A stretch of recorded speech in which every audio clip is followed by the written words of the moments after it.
साहिल का दिल जोर जोर से धड़कने लगा, लेकिन उसने कदम पीछे नहीं खींचे। जंगल के बीच एक खुली जगह थी। बीच में बड़ा सा पत्थर पड़ा था और उस पत्थर पर एक औरत बैठी थी।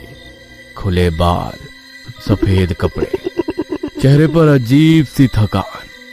वो उठी नहीं, बस बोली, आ गए तुम साहिल? साहिल का गला सूख गया। डॉक्टर चुड़ाला? औरत ने सिर हिलाया। हाँ, डॉक्टर चुड़ाला।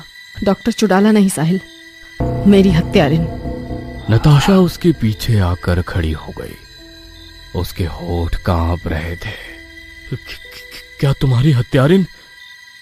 लेकिन क्यों? क्यों मारा इसने तुम्हें? तुमने नताशा को क्यों मारा?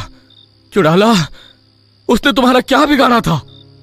चुड़ाला बहुत देर तक चुप रही। फिर उसने जमीन से सूखी पत्तियां उठाई और हथेली में मसल दी। क्योंकि वो तुमसे प्यार करती थी। तो इसमें उसकी क्या गलती थी? चुड़ाला ने गहरी सांस ली। अब सुनो, मैं तुम्हें सब बताती हूँ। वो पत्थर पर बैठ गई, जैसे कोई बहुत पुरानी कहानी सुनाने वाली हो। तुम्हारी मेरी कहानी इस जन्म की नहीं है, पिछले जन्म की है। पिछले जन्म में मैं एक राजकुमारी थी, राजकुमारी चुड़ाला। महल में पली बढ़ी थी मैं। हर इच्छा पूरी होती थी मेरी, लेकिन मेरा दिल तन्हा था। नताशा ध्यान से सुन रही थी। तुम मेरे महल में एक साधारण सेवक थे। दिन में काम करते, रात को मंदिर में दिए जलाते। मैं रोज छुपकर तुम्हें देखा करती थी। उसके चेहरे पर हल्की सी मुस्कान आई। तुम कभी मेरी तरफ आंख उठाकर नहीं देखते थे, और यही बात मुझे सबसे ज्यादा खींचती थी। एक दिन मैंने खुद तुम्हें बुलाया। मैंने पूछा, तुम मुझसे डरते हो?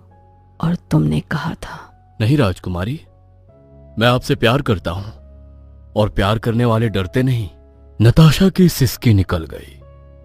इसे इस बात की बिल्कुल भी उम्मीद नहीं थी कि जिसे वो प्यार करती थी वो भी उससे प्यार करता है। वो पहली रात थी जब मैं राजकुमारी नहीं, सिर्फ एक लड़की थी। चुड़ाला कुछ पल चुप रही।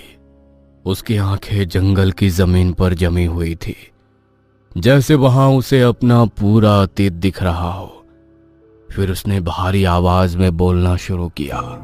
मेरे पिता राजा सूर्यदेव। उसका गला भर आया। उन्हें हमारे प्यार का पता चल गया था। उसने सिर उठाकर साहिल की तरफ देखा। पूरा दरबार सजा था साहिल। राजा, मंत्री, सेनापति सब बैठे थे। उसकी आंखों में गुस्सा और बेबसी एक साथ उतर आए। मेरे पिता ने कहा था, एक सेवक की औकात नहीं कि वो एक राजकुमारी का सपना देखे। साहिल की सांस रुक सी गई। चुड़ाला की आवाज अब कांप रही थी। उसी दरबार में मेरे सामने। उसने पल भर के लिए आंखें बंद कर ली। तुम्हें घसीट कर ले जाया गया। उसकी आवाज टूट गई। मैं चीखती रही, अपने पिता के पैरों में गिर गई, रो रो कर भीख मांगती रही, लेकिन किसी ने मेरी एक नहीं सुनी। साहिल का पूरा शरीर कांप उठा। चुड़ाला ने धीरे से कहा, और उसी रात तुम्हें मार दिया गया। जंगल में सन्नाटा और गहरा हो गया। चुड़ाला की आंखों से आंसू बह निकले। तुम्हारी लाश के पास बैठकर मैं बहुत देर तक रोती रही, और जब मुझे समझ आ गया कि अब कुछ नहीं बचा, उसकी आवाज फुसफुसाहट में बदल गई। तो मैं महल की सबसे ऊंची पहाड़ी पर गई और वहां से। नताशा की आंखों से आंसू बहने लगे। चुड़ाला ने आखिरी बात बहुत धीमे कही। मरते वक्त मैंने बस एक ही बात कही थी साहिल, हर जन्म में मैं तुम्हें ढूंढूंगी। कुछ पल तक कोई कुछ नहीं बोला। जंगल पूरी तरह खामोश था। नताशा सिसक पड़ी। तो मेरी गलती क्या थी? मैंने तो बस दिल से प्यार किया था। चुड़ाला ने उसकी तरफ देखा। इस बार उसकी आंखों में ना गुस्सा था न नफरत, बस जिद थी। तुम गलत नहीं थी, उसने एक पल रुककर कहा। लेकिन तुम मेरे और उसके बीच आ गई। साहिल दोनों के बीच खड़ा था।